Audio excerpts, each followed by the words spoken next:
lives. And they are constantly struggling with what they're going to be. So, in the process of struggling, they now start up a lot of vices like alcohol, hard drugs,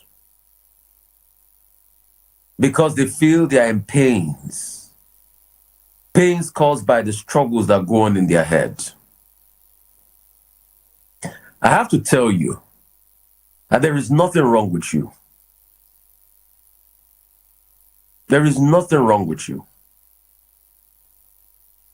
There is no problem at all with you. You are passing through your own stage in life.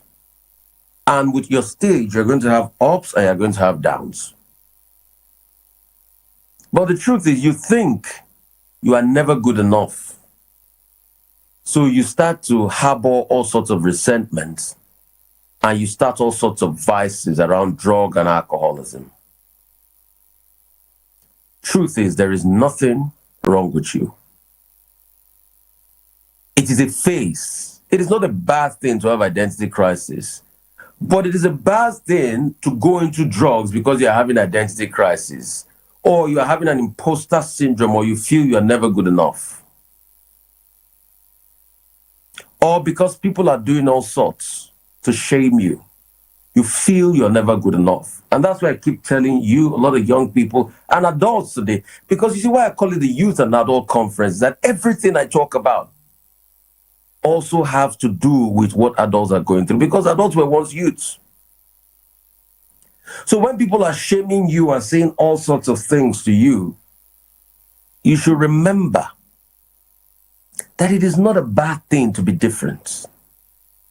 That you are fearfully and wonderfully made, and God created you for a particular purpose. Everything around your life is been predestined by God to be able to fit a good fashion. The shape of your face, the shape of your mouth, the shape of your body. Everything about you was created fit for purpose and with a specific capacity. So do not allow the identity crisis that the media will give you, or that friends around or foe will give you, to make you now deviate. A lot of people go to take steroids so that their muscles will come out, because they think what it means to be macho is to have muscles.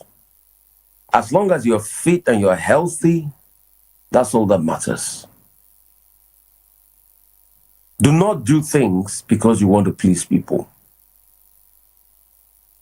One of the greatest forms of mistake a lot of young people make is because of the identity crisis they suffer. It is not a must you must be like other people.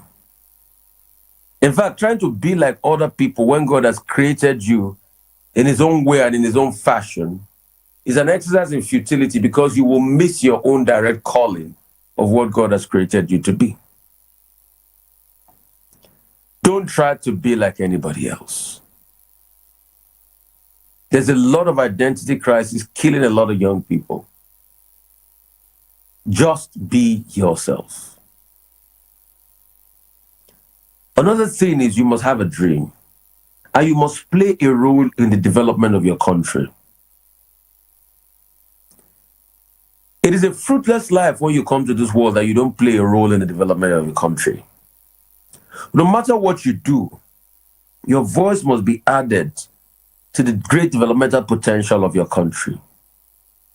You must have a great sense of nationalism and support for your country. Support for your country does not mean you should not say it's the way it is when your country is not doing well, or you should support one politician that is not doing well. You must be active in the issues of governance. How do you do it? By raising your voice.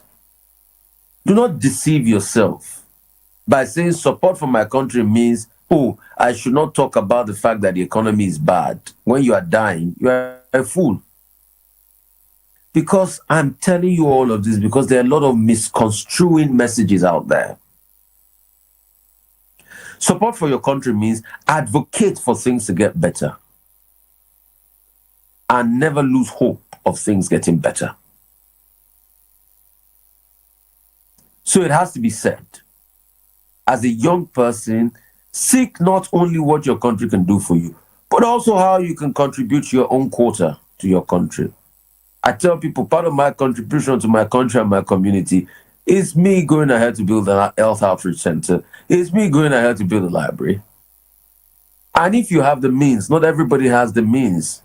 You might not necessarily build a library like I have done. But for you, it might be taking kids that are struggling to pass the examination and helping them. For you, it might be helping an elderly person cross the road. For you, it might be taking care of indigent children or paying their school fees.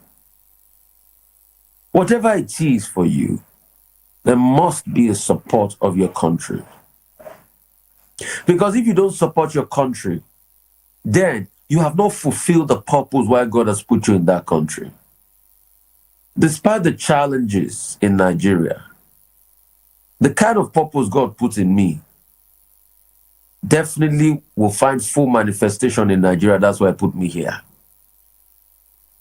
There's a reason why God put you here. So the question is, how can you make it better? So please, you must have a great sense of nationalism.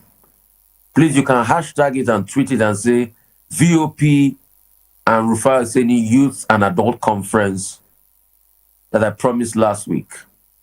And I'm fulfilling my promise. Thirdly, you must have a sense of entrepreneurship and bring out your giftings and your purpose. Your purpose, yes, is to bless humanity, but your purpose too must also make money, because it is this money that you will add to the growth and development of society.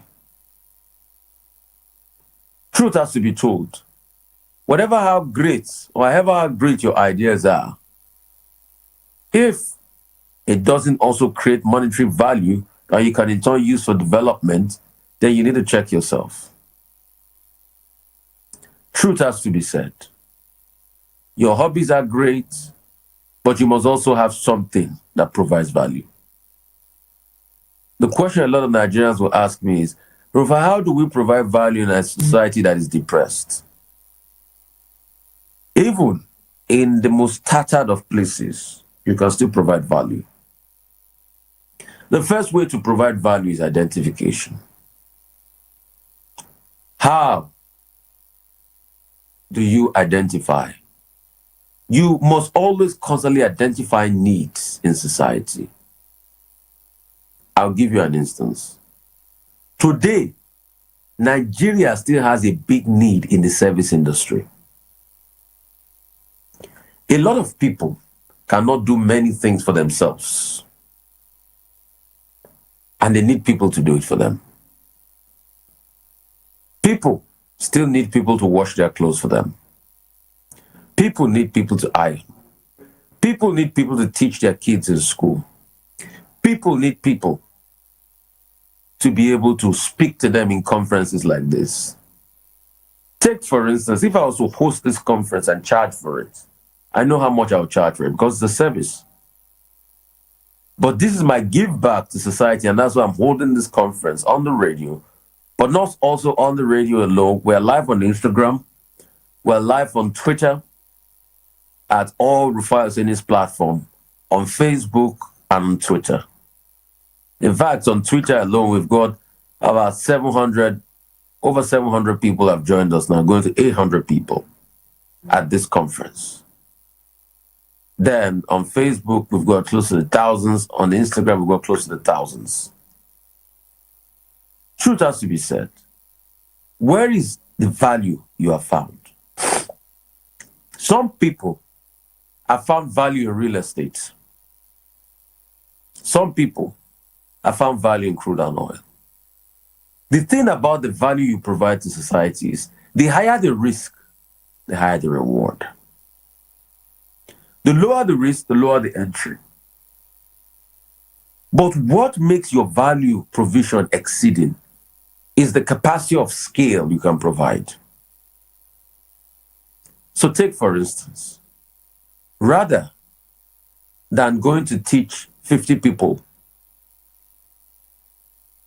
or students to get them better for their exams, if you set up an app that 5,000 people can use at the same time, and you have a virtual teacher coming to teach that subject to students, you'll be able to teach about 100,000 students that log into that class and give that value to them. And the more you build scale, the more you can charge for your value system. The difference between all businessmen is scale. The difference between Alhaji Aliko Dangote and you that you are selling palm oil, and you call it oil and gas, or gas by the roadside, is scale. But the good thing is that you two can even be bigger than the Dangote someday if you improve on your scale. At some point, Dangote was just a trader. At least for the first 30 years of his business, he was just a trader. If he started trading, if he started doing, what's it called, a business in the 70s, and it was just only the year 2000, 2001, he started going to large-scale production. So the first 20 years of his business was trading. Trading, taking from this and buying. Then he now started adding value to the ecosystem, and that's how he started to build scale. The thing about scale you need to understand is that scale is gradual. Before you can build scale, you will make a lot of mistakes.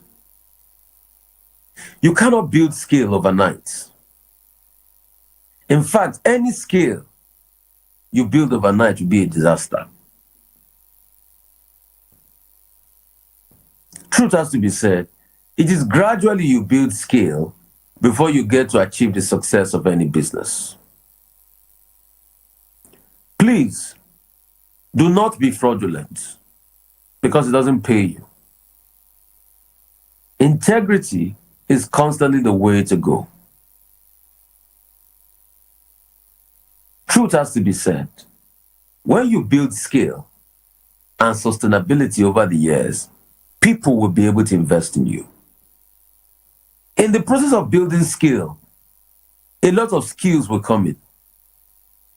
You will learn to manage resource effectively and appropriately, and you will also learn to be able to work and live within your means. The greatest lesson you will learn as a business person is how to manage resource. Why do businesses fail? Because they don't know how to manage resource. Success of any business is incumbent on the capacity of such business to be able to manage resource. The question is, seest thou a good businessman? Seest thou a man that knows how to manage resource? Seest thou a bad businessman? Seest thou a man that does not know how to manage resource? Truth is, in building skill, you will learn honesty and capacity, which is very important. And you will also learn the skill. What is the skill? Acquired knowledge to make any business a success. How do you acquire this? By research, by learnings, by calling in consultants. You will make a couple of mistakes too. No matter how smart you are as a businessman in Nigeria, you can't still fix your taxes yourself. You also have to need a consultant. So the earlier you realize some things, the better it is for you.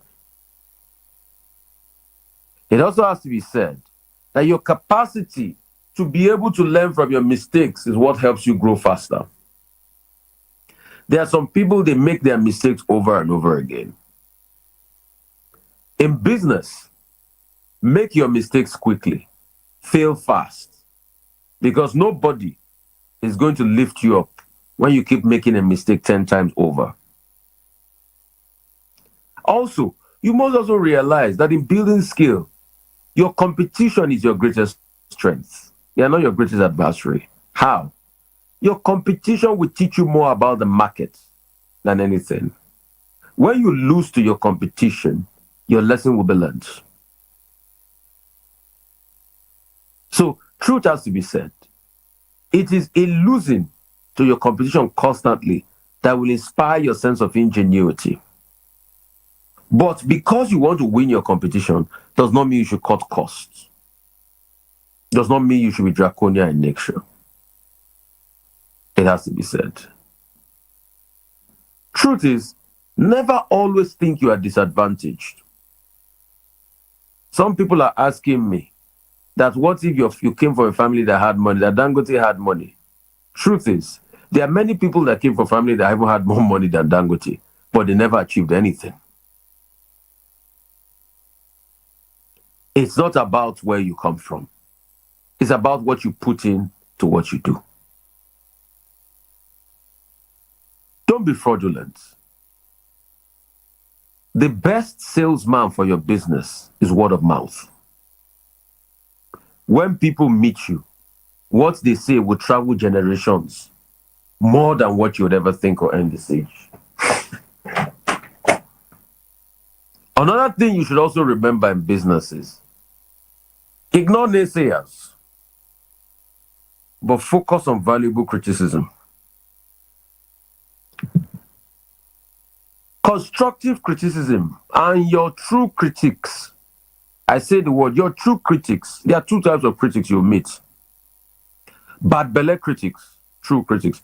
Your true critics are your best consultants. They give you subsidized learning. So listen to the true critics and leave the bad belly ones. Always also remember that bad belly is allowed. If people don't have bad belly towards you, there is no how God will shine his good belly on you. Don't waste your time on bad belly people. They will always abound. In fact, our Lord Jesus Christ faced a lot of bad belly people. So keep doing your work. Another part in this conference I would like to talk about is your understanding of time. Time waits for no one. No matter how great you are, your time will pass you by someday. But the question is, what did you do when you had the time? If you were to check a soft sell magazine of 30 years ago, all the celebrated billionaires then are not the celebrated billionaires today. New people have evolved. The question is, what happened? Time happened. Sorry, I have very big, soggy eyes. I've not really had good sleep. Woke up in the middle of the night to be able to plan for all this and think through the things I was going to say today. So anytime you see my eyes soggy and big like this, is a reflection of the work we put into this, just to be able to make it good. So it's a condensation of time. See, if you have a dream, 24 hours will never be enough. If 24 hours is too much, you're wasting your time. A lot of people, they waste their time, they pack other things in their time, they're chatting and all of that. Be careful. What's the value of your 1 minute? Because a lot of people are so quick to give their time so freely. What's the value of your 2 minutes? Truth has to be said. You need to be careful how you spend your time. I'll open up the phone lines in this conference. I promised last week we were going to do this conference, and I open it up. And in the 10 o'clock hour, we still have a couple of other things we'll be doing that the back end will be playing for us on the radio station. So you can follow VOP 90.3 FM. We're also working on more extended radio platforms in rural communities. We'll give you details of that as they come out, because we need to also pass this message of grace and impactation to many generations yet unborn, constantly impacting them and improving the cerebral awareness and engagement of the population. Thank you so much. Saying sorry for my eyes. Yes, this is the price I pay to be able to deliver quality content. Wake up in the middle of the night, read, work hard, summarize. All the things I've told you is a summary of many books put together. And that's what you enjoy when I come to speak for you. And that's why I say, if I was to charge you for this conference, I'll charge you nothing less than 100,000 per participant. The only difference is that I will package it and put you in an air-conditioned room, give you water, give you tea. The tea and the food and everything I'll give you will not be more than 10,000 naira. But I'll charge you over 100,000 naira, put you in an ambience. And in the end, you will still buy some of my books and go. But guess what? All of this I've given to you for free. So call me up now this Sunday morning. 0818-099-1991. 0818-099-1991. Let's talk. Time is something you cannot waste. The quality of a man is as important as the quality of his time. If you see a man that wastes his time talking about frivolities, he's not a man that is ready for generational change. He's a man that is ready for generational waste. The reason why we have a country that is in deplorable state is that we have leaders that know how to waste time. Just imagine if when Nigeria had a windfall, we had done infrastructure, we're not going to be where we are today. Truth is, take your time and work very hard. When the days are really bright, once upon to the tick is lost, can never be regained. Do not waste your golden time when the days are only bright. 0, 8, 1, 8, 0, 9, 9, 1991. Somebody said, I study health information management, but not have any skill. That's not true, sir. Health information management is a skill on its own. The first thing you can go and do is you can deploy that into a consulting skill. Health information management. Can you start by even seeing if you can partner, set up a software to manage health information and start by selling it to rural clinics and see if that door will not open for you? Hello. Morning. Please speak up a little louder for us. Good morning. I can't hear you properly. Good morning. Morning. What's your name? Huh? Vincent from Lagos State. Vincent, you're not speaking up properly. I'll take another call. Hello? Hello? Oh, Mr. Rufai Oseni, how are you, my brother? Very well. Pastor May Musba. God continue to be your strength. Amen. Thank you. And I appeal to the youth not to be a victim before they understand what you are saying right now. Yeah. And for the gift, may God continue to enrich you with more knowledge and wisdom. You said it. If we charge more than that, people will pay. But what you are giving out, God will place it abundant, abundant, abundant. Amen. So please continue. Thank you so Now, much. about our project, Yes. I'm happy to tell you that, and even though I'm still doing this alone, I'm making a lot of progress. It's not for me to just do picture and posted it, but for the same purpose, I know I'm achieving a lot.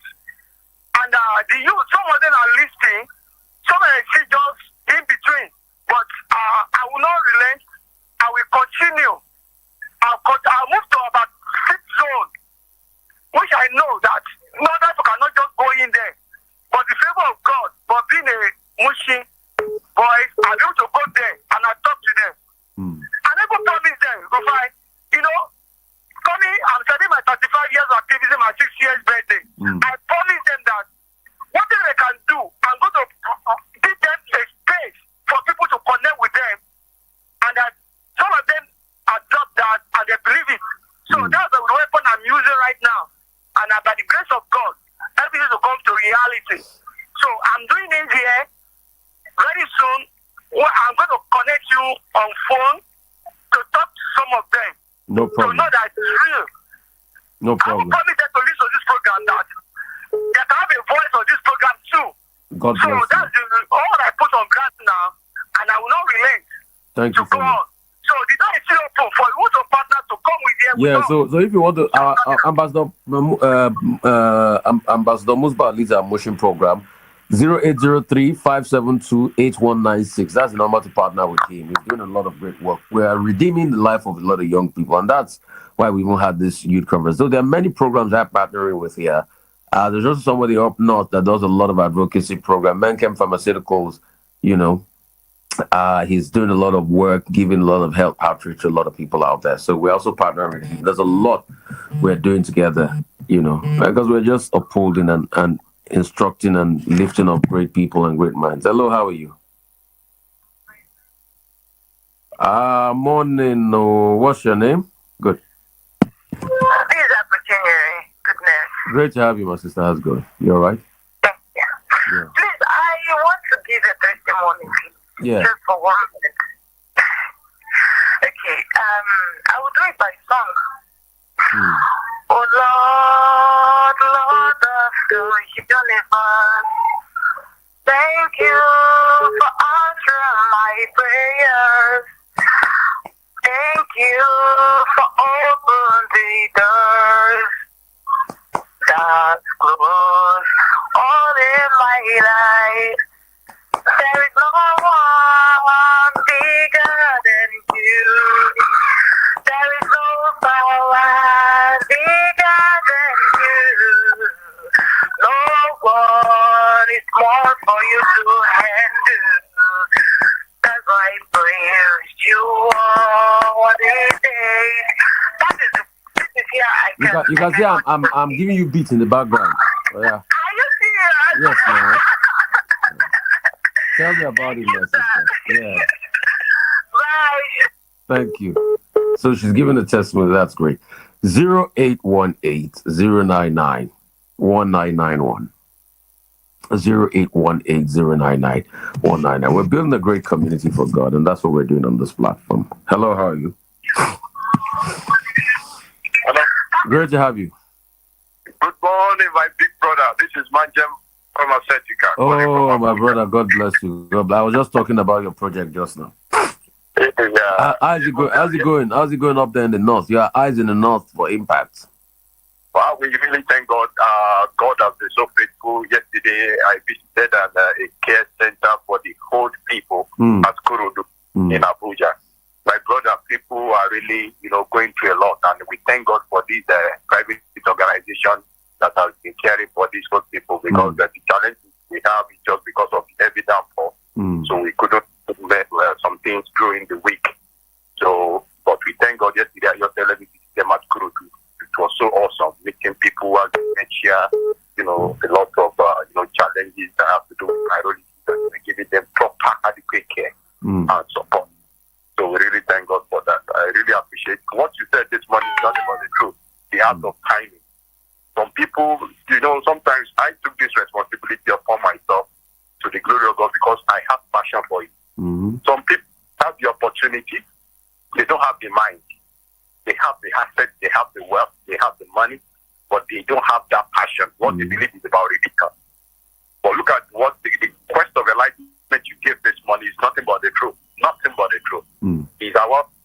One thing is that when we listen and follow the doctrine, the teaching of the Messiah Yeshua, you discover that if we really claim and we proclaim that we are really followers of Christ, we know that it's for the sake of humanity. Because last year I couldn't join you because where I was very far, poor network, because I was in Bauchi.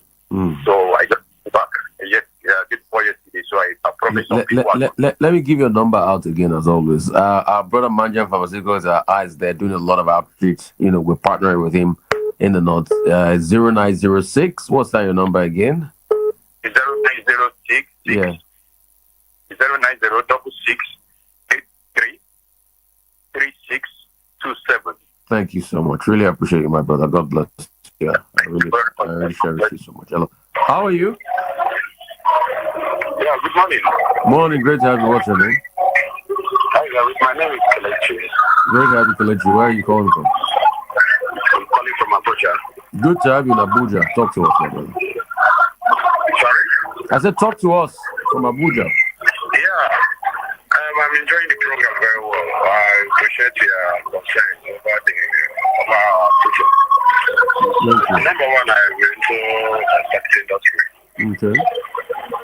So, but there are so so many things I'm trying to plan to do. Because I have a new place, I'm running it by myself. But sometimes when you have so many things at hand, you don't know where to start. And you see yourself that you don't have some savings for tomorrow. I'm trying to put one or two things together. So I'm just trying to find a way. If there's another way to channel some of the finance you have. So I take it there, then have little ones to do to manage your business. So I'm just looking for another aspect to channel some of my distance. Because putting your thoughts in one place, I don't think it's the best. Okay, I think it's great to diversify, but also be very careful because you know you're caught at a time now when you need a lot of caution. So just be careful in diversifying. And if it's well, God will help you and give you the capacity to do it. Huh? Well, I believe in you, my brother. 0812-4915952. We'll take calls for another 5 minutes and we'll wrap up the show. It's been a great time. You know, promised last week we're going to do this conference, and the word is just being very, very insightful to a lot of people out there. Hello, how are you? Hello? No, we lost that. All right, 0812-491-5952. And 0818-099 0818-099-1991. Hello, how are you? Good morning, sir. Bless you. What's your name?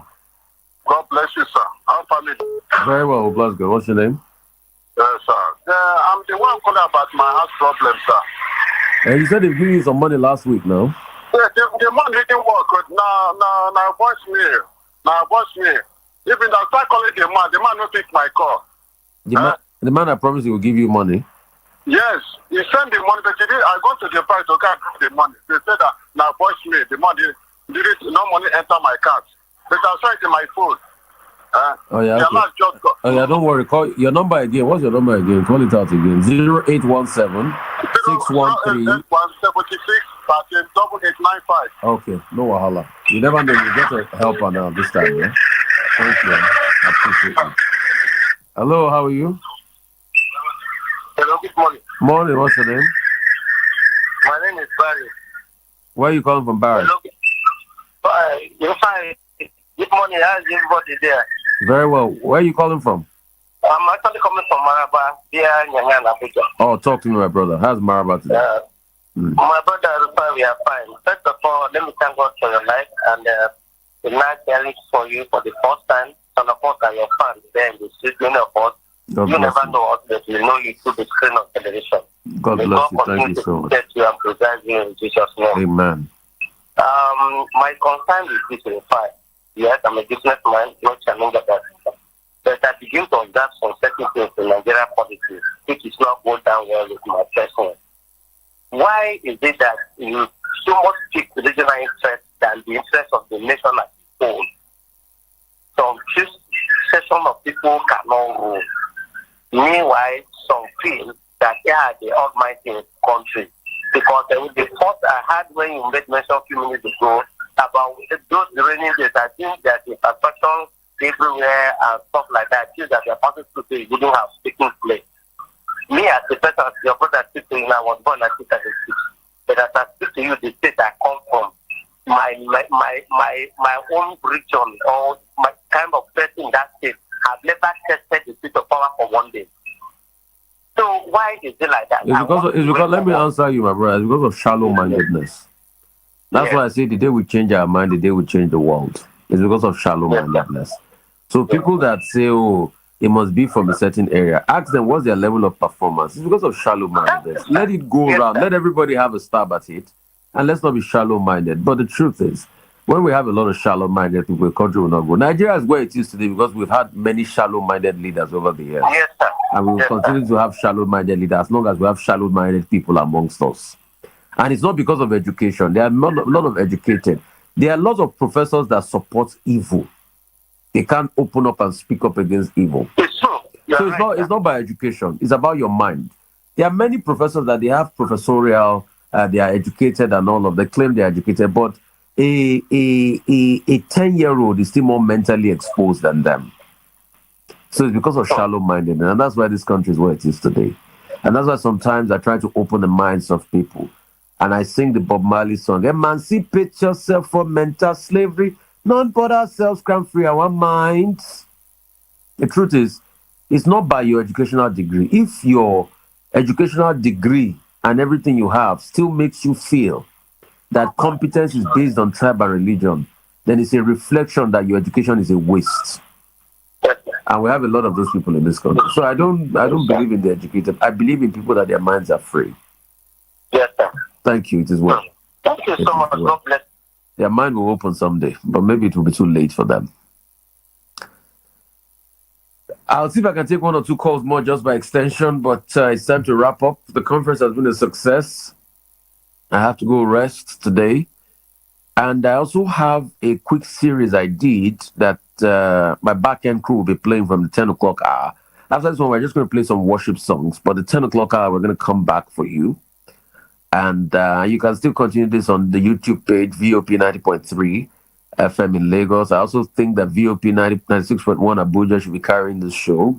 They're not carrying it now. But you can also watch across all platforms, Twitter, Facebook, Rufai Oseni. And you just type in Rufai Oseni on Facebook, Rufai Oseni on Twitter, Rufai the Fire on Twitter, and Rufai Oseni on Instagram. You'll be able to see that. And we have over 461,000 followers that follow me on Instagram, over 1 million people that follow me on Facebook, and over 1 million people that follow me on Twitter, and over 312,000 people that follow me on Facebook. So we have a lot of people. So cumulatively close to 2 million people that follow me across all my social media platform. You'll be able to get a lot of these insights. And also via the radio, and over 60,000 people that follow us at the VOP 90.3 FM platform on our YouTube. So you have cumulatively got well into millions of people across all these platforms, that follow us. We'd like to bless God for today. Thank you, God, that the conference was a success. I would thank you because the minds of people will be enlightened and their eyes will be open to the reality. I did a short piece on what friendship is about. Please listen to it from the 10 o'clock hour. Even if I go up this platform, you can listen to it on the VOP platform, the VOP 90.3 FM platform on YouTube. Just continue the streaming there. You can listen to it there. It's a very powerful platform. And I also have a great insight for you to the end of the show. God bless you. I really appreciate each and every one of you. And God lift you. It is well with you.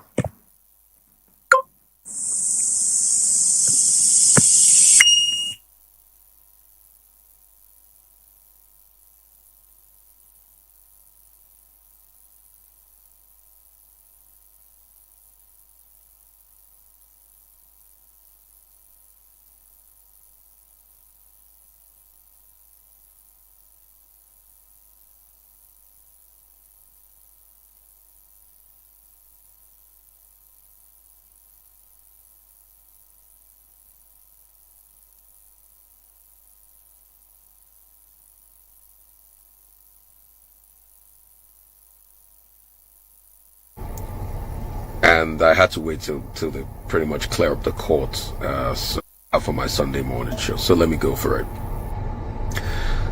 The very first thing you should understand that your mentality makes up your life. Everything you ever become is a sum total of, number one, your mentality. How do you build your mentality? You build your mentality based on experience and influences of people. What do people do for you? People make or mar your experience threshold and your influence threshold. So you need to be careful about the capacity of people that you have around you. Definitely life will give you all sorts of people. People that will be ineffectual, that will be jealous, that will be narcissistic in nature, that have low capacity, that want to exploit you and all of that. Truth is, you have to be firm. Because people should not make up the sum total of what you exude. What should make up the sum total of what you exude? The capacity God has given you and the kind of life He had called you. So that's why you must also have a constant relationship with your Creator. And the most important day in your life is the day you discover the reason why you are born on earth. For me, I've always said I am a conduit. I am a person that a lot of people that want to generate energy and do well rely on. So I am that big connecting generator that serves everybody. That is my purpose in life, and that's why I do everything I do centered around charity, healthcare centers, libraries, and all this, because I create a platform for a lot of people. So that's what I do. So the question is, what do you do? Anything God has put in you to be able to do will be affected by people and the capacity they bring, but also your discerning spirit to understand what those people bring into your life. Not everybody will bring good things into your life. I keep saying it on almost all my radio shows that there are some people now that they are married to a woman for the last 20 years. In the next 5 years, they will realize that that woman wasn't supposed to be in their lives in the first place. So they will have to let them go, despite the marriages over 20 years. Why? Because they did not realize in time the importance of people and the people that are closest to you in your life. So the question you should ask me now is, Rufai, how do I bring people into my circle?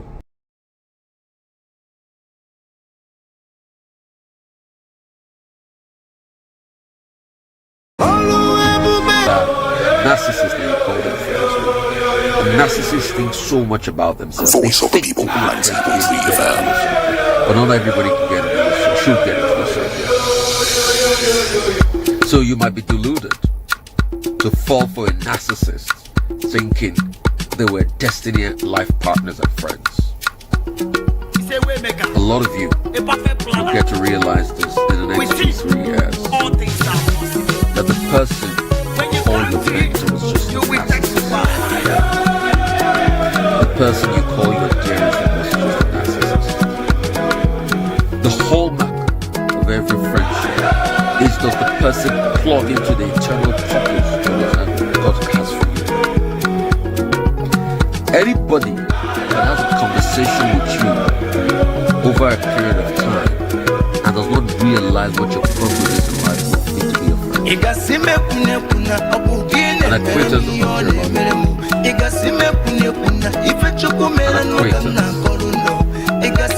Mostly sometimes we can acquaintance will come because you're in the life. A friend once told me a story that when he was driving a sedan, there are some people that were not talking to him. The moment he started to drive an SUV, some people came. So the SUV the social status in music. There's some people you'll know because you moved into a new car. In my life, but that friend is somebody in the life of my members, destiny. Women are getting children every day. Women are going to labor room and coming back without no scratch. That when you achieve that destiny God has for you, it will ignite a catalytic reaction in the world that will never make you again. Be unto you forever and ever. Amen and amen. So if your friend feels your destiny is not a friend, people say, because a true friend is not jealous of the purpose God has for you. They are subjective of the purpose that is a catalyst. So I want you to ruminate over this. I want you to think deeply over this. It's so quick to let people into your that's your greatest.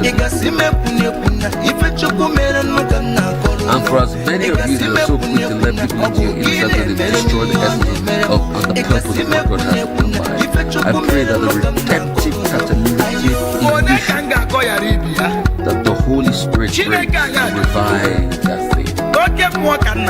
There are many of you, the dreams that God put in you, the friends that you with. Be careful. In fact, there are a lot of you that the friends stole their idea. So also be careful of people you share your by so doing, I like to say the people I have as my destiny partners on my board. We've been able to do 2 projects. in the space of last year to now, in the space of a year, we built a library and a development center. We also used coding and compounding. Also able to build healthcare outreach centers to a place where because they believe. So when I say I'm going ahead to build, I don't say Rufai the economy. I say key to what God has done. And we're going to be doing more. So because they understand that this is the purpose of God in me, and all they are to do is to support us in this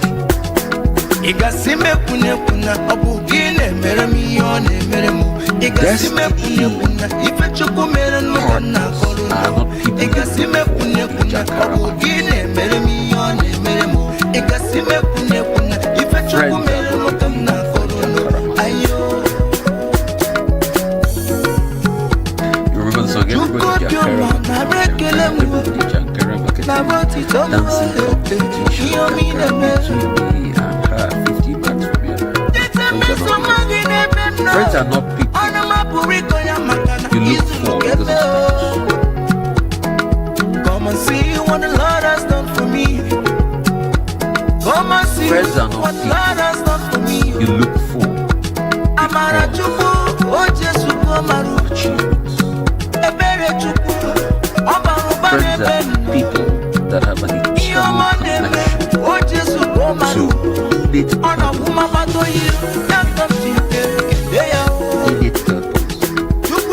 In fact, some of the times, this purpose for your life might not have found foundation.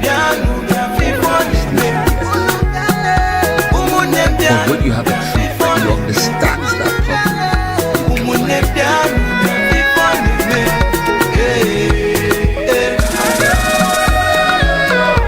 so, I'm sure this has opened somebody's eyes to something today. I'm sure this is going to be the beginning of the liberation of somebody's mind today. I do not know who this message is for, but I know it's for somebody because I was just led by the Spirit. God sees me. I didn't plan it. I didn't plan it. Trust me. Listen, I came to play tennis. I came to play tennis. Court wet. And I just got leaded to the spot. Look at it. I'll show you. I came to play tennis. Court was wet. And I got the lead-in to be able to tell this to somebody. Voice of the People, Because I know somebody needs this at this point in time. And I know that after this, that revolution you need that will be televised to the world has started. Voice of the People, Because you 90.3 will FM. take some decisions after this Meko today. Hanolugi.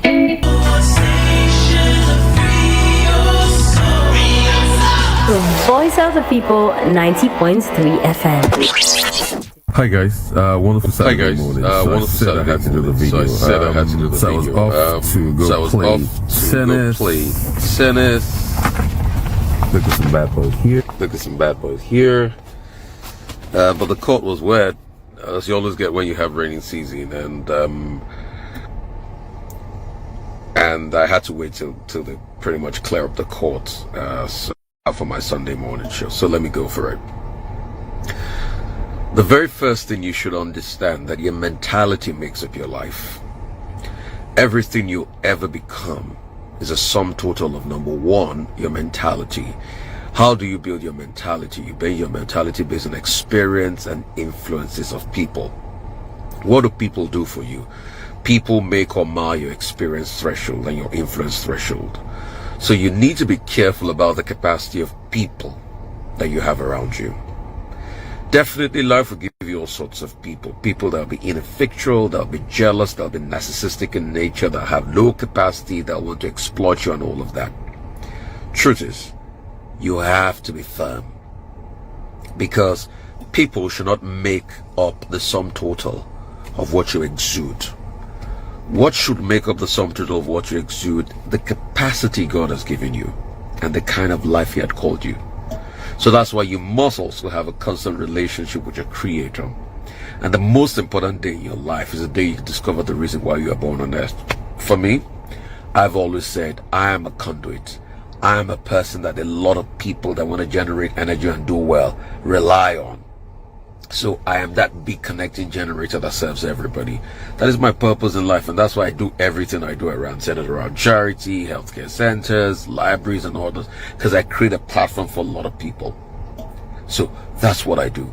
So the question is, what do you do? Anything God has put in you to be able to do will be affected by people and the capacity they bring, but also your discerning spirit to understand what those people bring into your life. Not everybody will bring good things into your life. I keep saying it on almost all my radio shows that there are some people now that they are married to a woman for the last 20 years. In the next 5 years, they will realize that that woman wasn't supposed to be in their lives in the first place. So they will have to let them go, despite the marriages over 20 years. Why? Because they did not realize in time the importance of people and the people that are closest to you in your life. So the question you should ask me now is, Rufai, how do I bring people into my circle? Everybody can be an acquaintance, but not everybody can be a friend. We make that mistake a lot. We say everybody's a friend. Not everybody is my friend. I don't have a lot of friends. I do not have a lot of friends. I have a lot of acquaintances. I have a lot of acquaintances that they think I'm their friend. You know why? Because I'm a constant generator. So I'm there to be able to heal the soul of a lot of people, to be able to help them through. So I'm that kind of guy that will sit down during a conversation. I'd like to know your mental health. I'd like to ask you questions. Are you happy? But it does not mean that you might be my friend. You know what friendship is? Somebody that connects to my dream and purpose in an unusual way. That's what friendship is. Raymond C. Bannon calls it somebody that dares to be you sometimes, with whom you dare to be yourself. That's what a friend is. So you need to be able to make the distinction between acquaintance and a friend. Some people are so quick to make acquaintances friends. No. An acquaintance can share your journey, but does not know the inherent calculations about your destiny. So, those in the closest inner circle, the deepest of the deepest, are the friends. You know what Aristotle said? He said, a friend's like a soul living in two different bodies. A very important trait of very good friends is the fact that when you tell them, I will scale a 40-foot floor building, a friend will ask you, how do you want to scale it? Shall I get you a rope, or I'll get you a pole vault?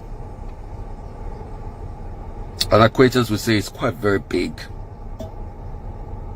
A friend is that person that believes you can do anything, because he has seen the inherent giftings and talent God has put in you to be able to do anything. A friend is a catalyzer. You know what a catalyst means in a chemical reaction in chemistry? It means something that speeds up the rate of reaction. There are many different substances that become catalysts, like nickel catalyst and all of that. So the question is, who is that person that catalyzes you? A lot of you keep narcissists around you that are narcissists and you call them friends. No. A narcissist thinks so much about themselves. They fake to be a friend to be able to get into your circle. But not everybody can get into your circle. Should get into your circle.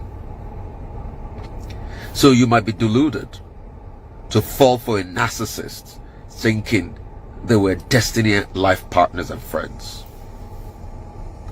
A lot of you will get to realize this in the next 2-3 years, that the person you call your mentor was just a narcissist.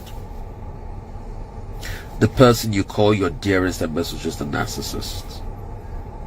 The hallmark of every friendship is, does the person plug into the eternal purpose God has for you?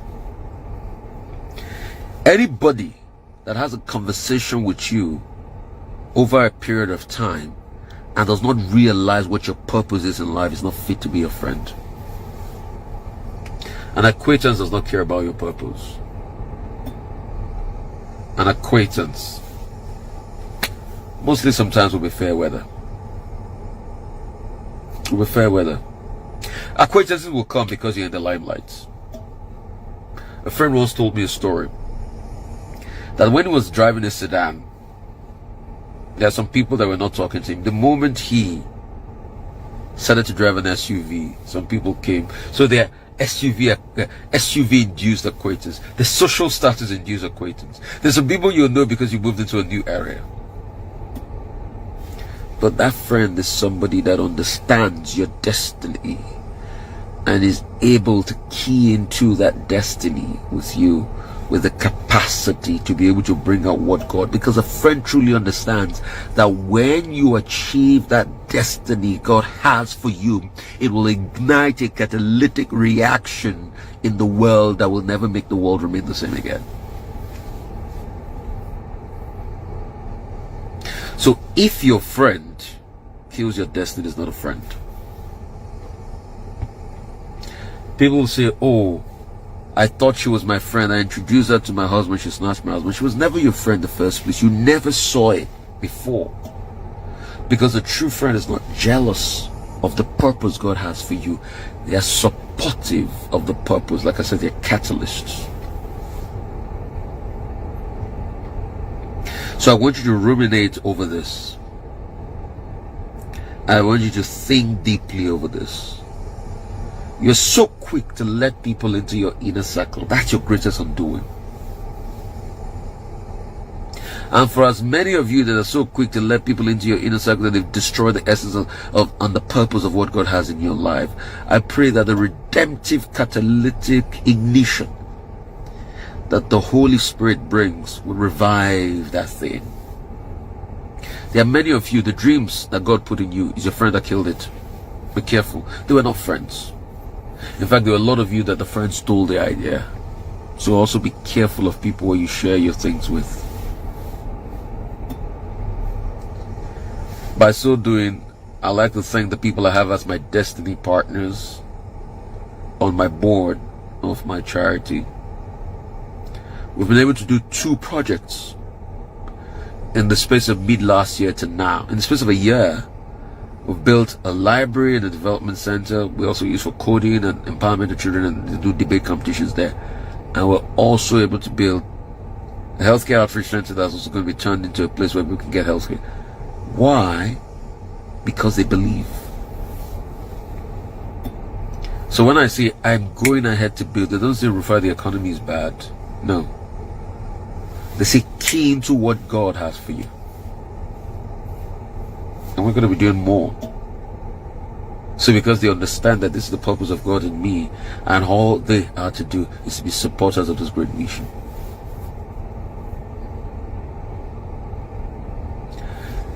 Destiny partners are not people you look for in Jankara market. Friends are not people you look for in Jankara market. You remember the song, everybody Jankara marketing, Jankara, everybody Jankara marketing, dancing competition, Jankara between me and her, 50 marks from here. No, friends are not people. Friends are not people you look for because of status.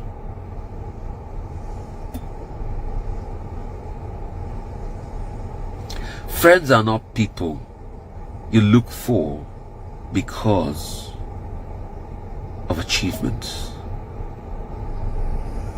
Friends are people that have an eternal connection to innate purpose in you. Innate purpose. In fact, some of the times, this purpose for your life might not have found foundation or manifestation yet. But when you have a true friend, he understands that purpose and he catalyzes it.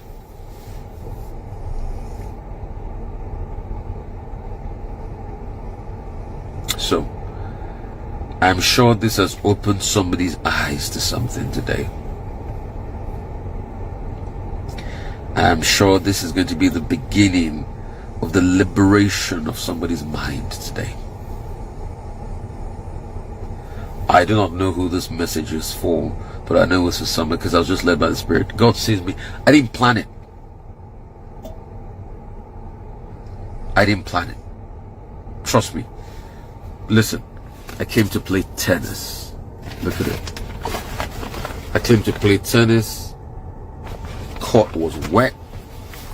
And I just got a lead in to inspire. Look at it. I'll show you. I came to play tennis. Court was wet. And I got the lead in to be able to tell this to somebody. Because I know somebody needs this at this point in time. And I know that after this, that revolution you need that will be televised to the world has started. Because you will take some decisions after this sermon today that will change your lives. There are some people you will call after this sermon and you say, I'm sorry, I'm not sure we can be friends. See, probably this message was for somebody that had been dilly-dallying since yesterday and trying to take that decision in their lives, but you're still trying to make excuses.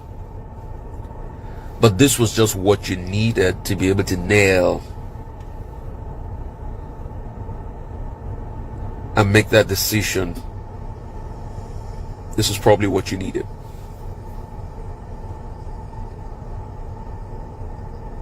So, we need to, as much as possible, reevaluate people that will give the capacity to be able to come to our lives.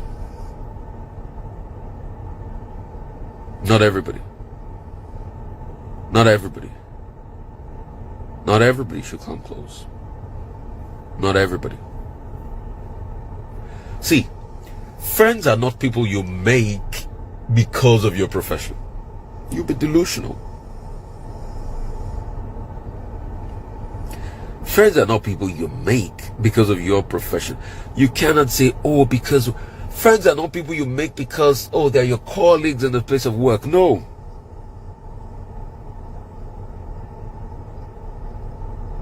No. Because you laugh in the place of work does not mean you are friends. In fact, I tell people, in the place of work, we must have a working relationship. Then friendship, whatever you call it, might ensue.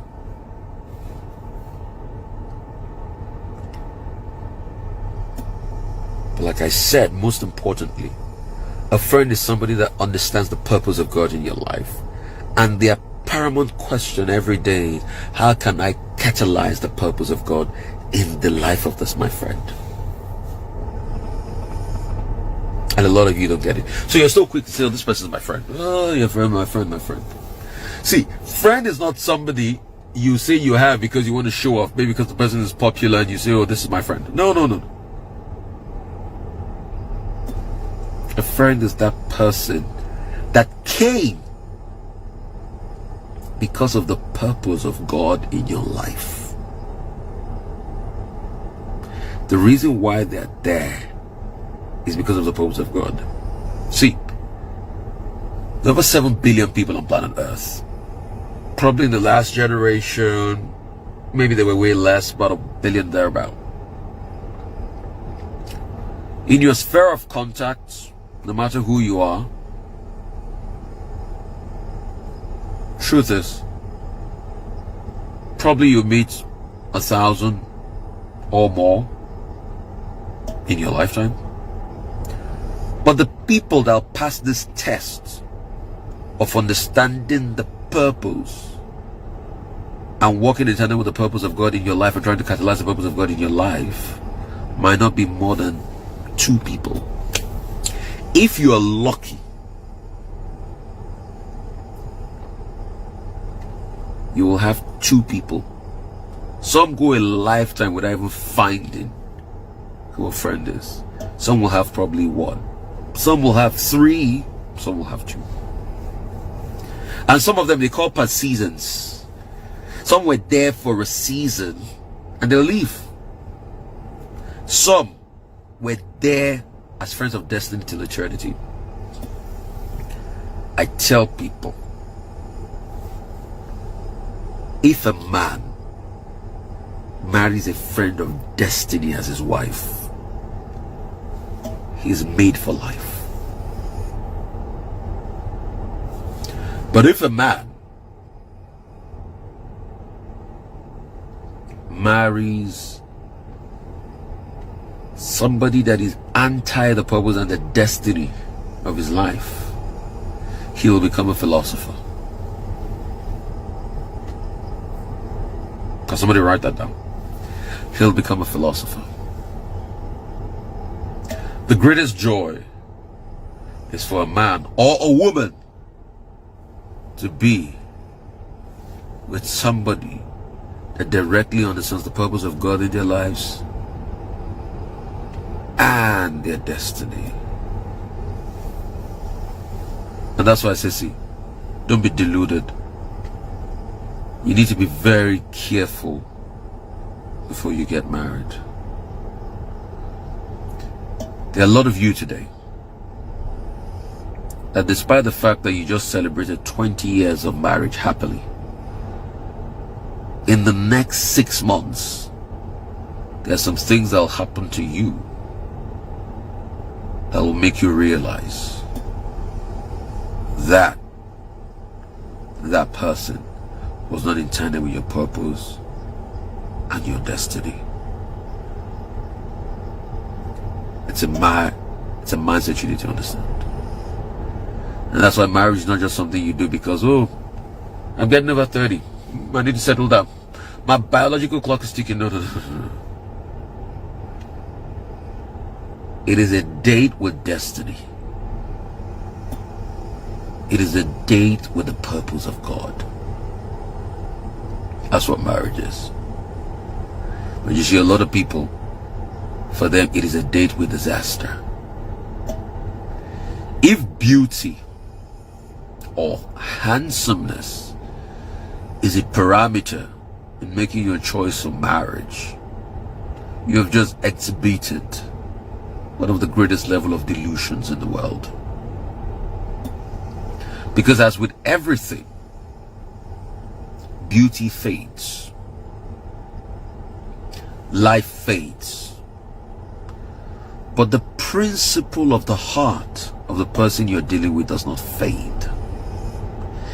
If at the core principle of the heart of the person you're dealing with, that you call your friend, is evil and an avarice towards the destiny God has put in you, it will never change, no matter what you do.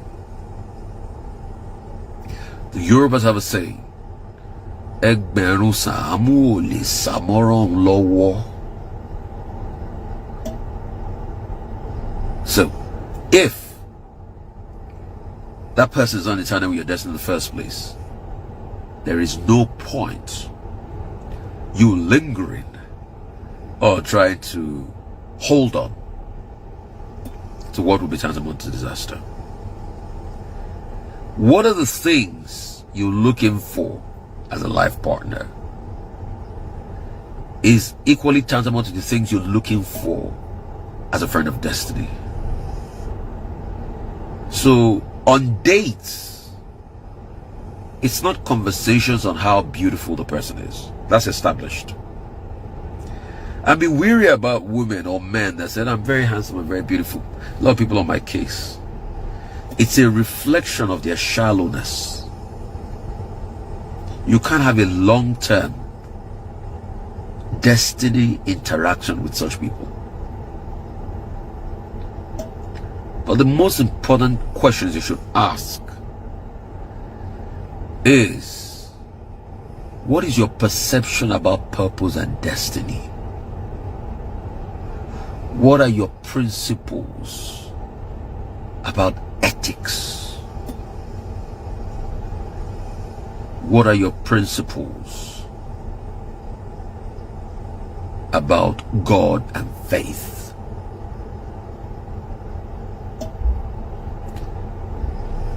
Also, in these conversations,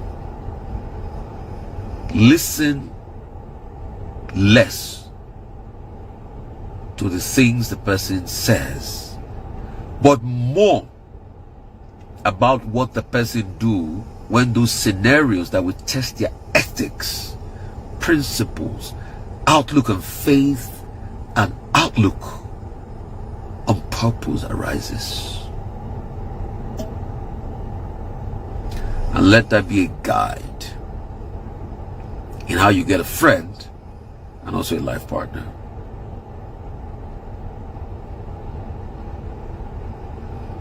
Because the skin will wrinkle,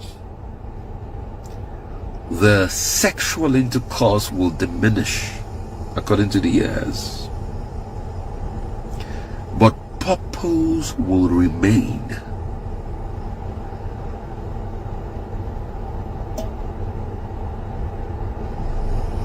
Those are very important questions you should ask yourself.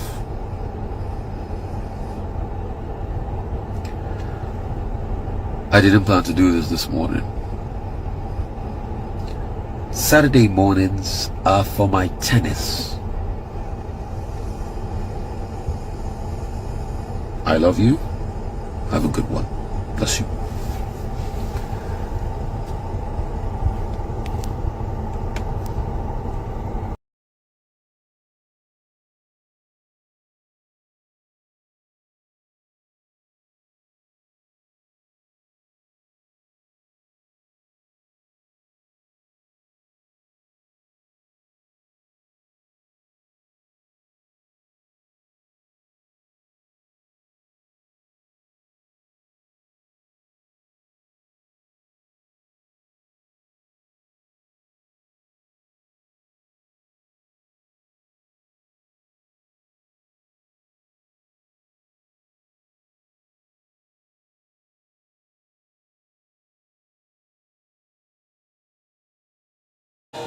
It is true that many countries in Africa, and therefore the continent of Africa compared to others, is not as economically developed as she should be, given the resources that she has, both human resources, which I consider to be the most important resource, and natural resource. But the question you are asking me is not one that has not been asked before. It was asked of Julius Kambarage Nyerere in 1967, and this was his answer. He says, we in the continent of Africa do not necessarily believe that development are tall buildings and modern things. Those are good, and they are symbols of development. But what we consider to be the most important component of development is human development. Creating a man and a woman who has confidence, a man and a woman who is an agent for change and who can be a catalyst for that which is good for himself, for herself, and for the general good. So when we talk about development, we want to mention GDPs. That is also good. But do we ever talk about gross national happiness as the people of Bhutan do? But be that as it may, it is true that we could have done better in many areas. And there are many reasons why we have been held back. Your typical post-colonial state is just slightly over 60 years. When you talk about Ghana and even Sudan, if you may, if you want to say, that is in that category. And during that entire period, it must also be remembered that there have always been attempts, which are still alive and well, to ensure that Africa does not realize our potential. And one can give examples. A country like the Democratic Republic of Congo, which is the richest resource country on earth. No sooner had she gained her independence than the Belgians and the Americans were there, causing confusion, and that confusion is still alive today. So that as I speak in the Democratic Republic of Congo, the eastern part of it, which has numerous resources, has no less than 120 militia groups. The Kinshasa government does not control it. So they are not in control of their gold. They are not in control of their coltan. They are not in control of their resources. They are not in control of their resources. If you go to southern Cameroon, people have not been going to school for the last 6 years in southern Cameroon or Ambazonia. We are witness to the recent happenings in Tigray, in Ethiopia, in Somalia, in Central African Republic, in Libya post-Gaddafi, in Sudan as we speak now with the Darfur and other places being bombed. So those are external factors that take advantage of internal contradictions. So with the consequence that Africa cannot do agriculture well, Africa cannot exploit her resources to engage in pharmaceutical industry properly. Africa is not enjoying the dividends of the 4th industrial revolution. We are now going into the 5th industrial revolution. We have become consumers of what we do not produce and producers of what we do not consume. Africa still is famous for producing primary goods with very little or minimum value addition. When you are in that business where you are a farmer of rubber in Liberia and the raw rubber is taken to Europe for Michelin to make tires or Firestone to make tires, you cannot realize your potential. When you are a farmer of cocoa in Togo, La Côte d'Ivoire, or in Ghana, and you do not make chocolate, I know there are now attempts to make chocolate, but you take it to Cadbury in the United Kingdom or to Nestle in Switzerland, then you buy chocolate at 20 times what your cocoa was worth, then you cannot grow. When you have lithium in the Democratic Republic of Congo and in Zimbabwe and you do not make batteries, then you take it to Europe and America. When you have coltan and no African country apart from assembling mobile phones are all importing mobile phones, then you cannot. If you have coffee and you do not have value addition, it's Nestle that does. If you have milk and it's Lato that is doing it, and even today in Africa, almost all the major water bottling companies have been bought by Coca-Cola or Nestle.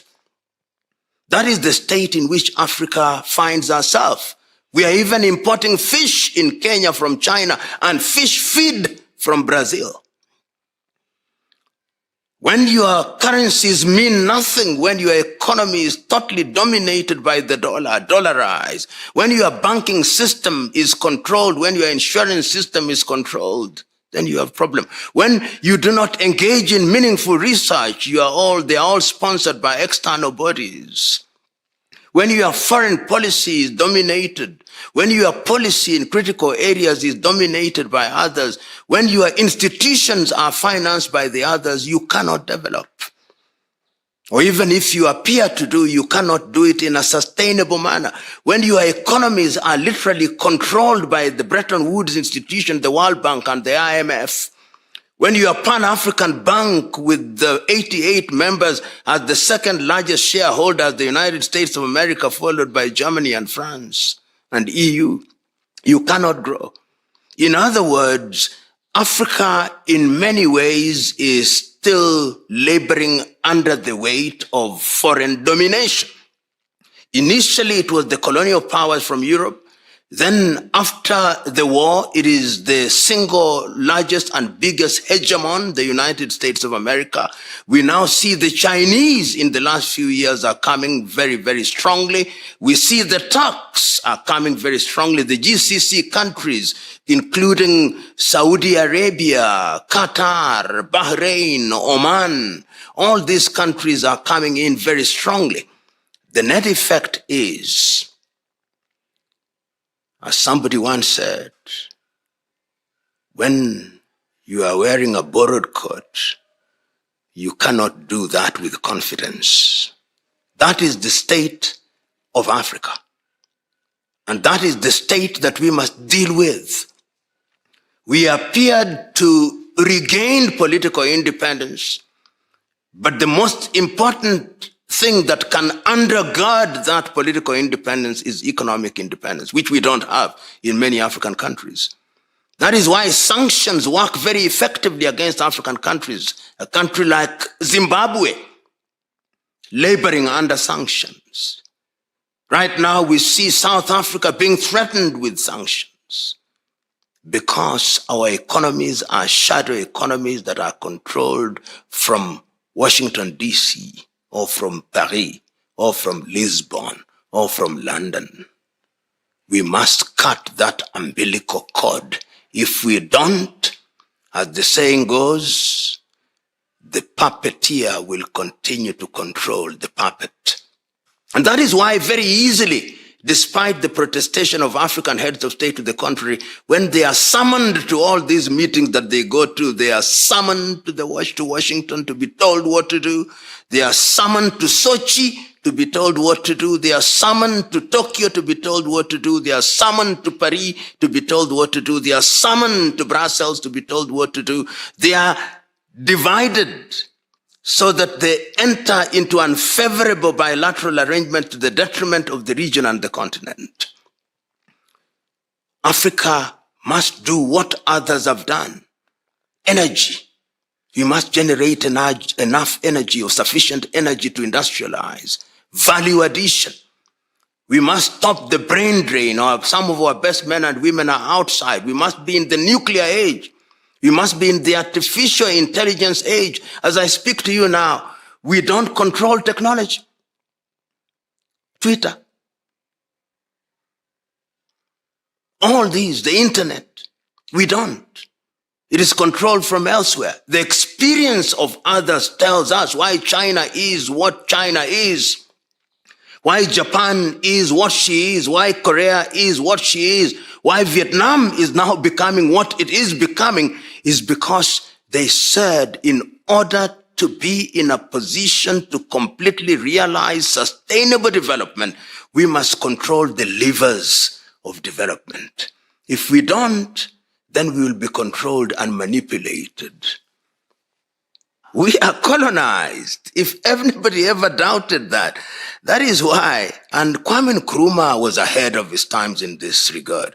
When in 1965, he wrote the book Neocolonialism, the last stage of imperialism and the most dangerous, he recognized that if you don't have economic independence, then you will be controlled and you will be manipulated.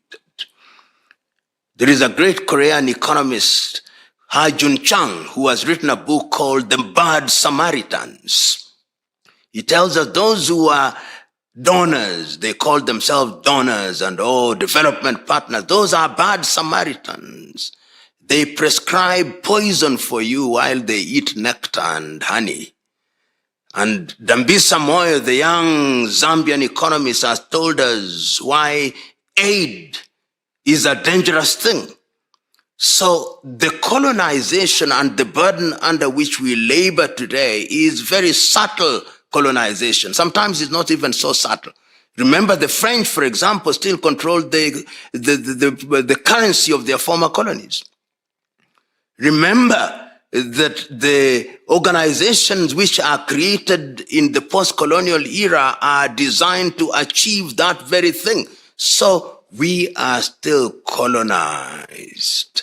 And our presidents sometimes are merely doing the bidding of the colonizers. It's never lost on me, for example, in the United Kingdom, and I have never understood this.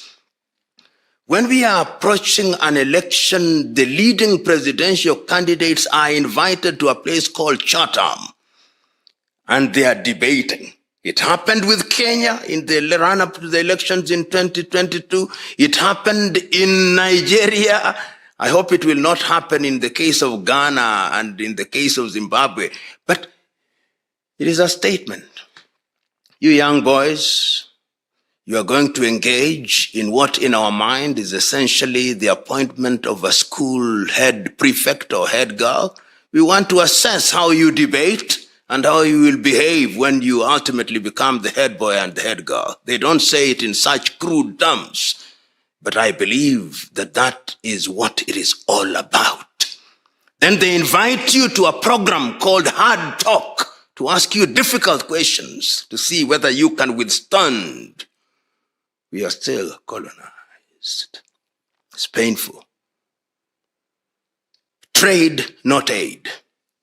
That is what is sustainable. There are early stages, and it cannot be discounted that there are mutual interactions which are desirable. We live in a world, so Africa is not just about to isolate herself, but we must be very wary of how we structure those engagements.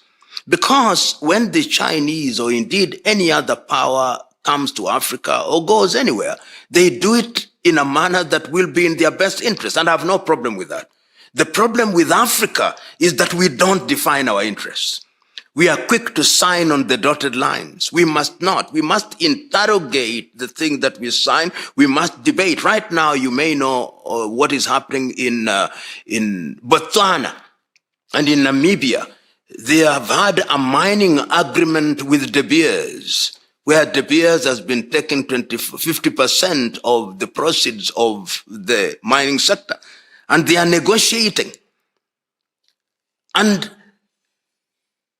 in my view, they should be demanding 80%, not 50%. The same thing with Namibia. Has it happened before? Yes, it happened. The former president of Tanzania, John Joseph Pombe Magufuli, told Barrick and Acacia, you have not paid taxes for so many years, pay the tax. Barrick, we are entering into an agreement with you. We know we don't have the technology. We want transfer of technology, and we want the share of the proceeds to increase. And it happened. It can be done. If you are a poor negotiator, you'll be manipulated. So the time has also come for we who are Africans to stop constantly blaming others. We have seen countries which, after independence, through enlightened leadership, have done the right thing. Singapore, a little country with no more than 2 million people, under the leadership of Lee Kuan Yew and his compatriots, did a good thing. Even in the Arab world, in the Emiratis, Qatar. The problem of Africa, partly, is that we have very bad political leaders. Terrible political leaders, people who don't care for their countries. And it is political bad manners and their thirst and hunger for primitive accumulation and theft on an industrial scale that sometimes undermines the continent of Africa. So the first thing that we must do is to be very clear about the men and women that we give the opportunity to serve us. It all starts from the top. If the head of the fish is rotten, that fish is rotten. History has demonstrated that not once, not twice, but times without number. There is no perfect leader, but there is one thing that I know, that when our people are enlightened, and when our people know what they want and they know the power of the vote, they will invariably elect men and women who are capable of serving them well. And democracy and good governance demands eternal vigilance. The people must be eternally vigilant, because power corrupts and absolute power corrupts absolutely. In Africa, where you have leaders who are bankrupt, policy bankruptcy, what they do is to manipulate the population along tribal lines, along religious lines, and through corruption. So what must we do is to immunize the population through awareness. It's not easy, but it must be done. Have I seen countries where that has been done? Yes, I have. Tanzania is one such country where you had a leader who was selfless. He made his mistakes, but he came out And today, Tanzania, with over 160 ethnic groups, you never hear about tribe as a basis for political mobilization. Ethnicity is to be celebrated culturally. Botswana is yet another country that did that. Rwanda is trying despite her difficulties. Uganda in the first 10 years of President Museveni also did very well. So one can give a number of countries where efforts are being made. Mozambique during the period of Samora and Chisano. And even Ghana, we saw that happening. So there are examples that can be cited to demonstrate that good efforts are being made. Kenya has had our problems, but it has, during short spaces, also demonstrated that if the people are vigilant and liberated from ethnicity, the problem will be minimized. It can be done. And indeed must be done. You know, I think it is President Museveni who put it very well that when we say that African countries are developed, it's like a competition among dwarfs as to which dwarf is taller than the other. With a GDP of 110 billion United States dollars, with a population of 55 million, this is a weak economy. If you are to compare that with the economy, say, of Denmark, with a population of 5 million and a GDP of over 500 billion, with no natural resources, we had better stop talking about being developed. What we ought to be talking about is that we have performed very badly, and what we ought to be doing is to engage the overdrive gear. Do we have the human resource in Kenya? Yes. The human resource, fantastic. You travel across this country and you see Kenyans in unique places. Do we have human resources in Nigeria? Amazing.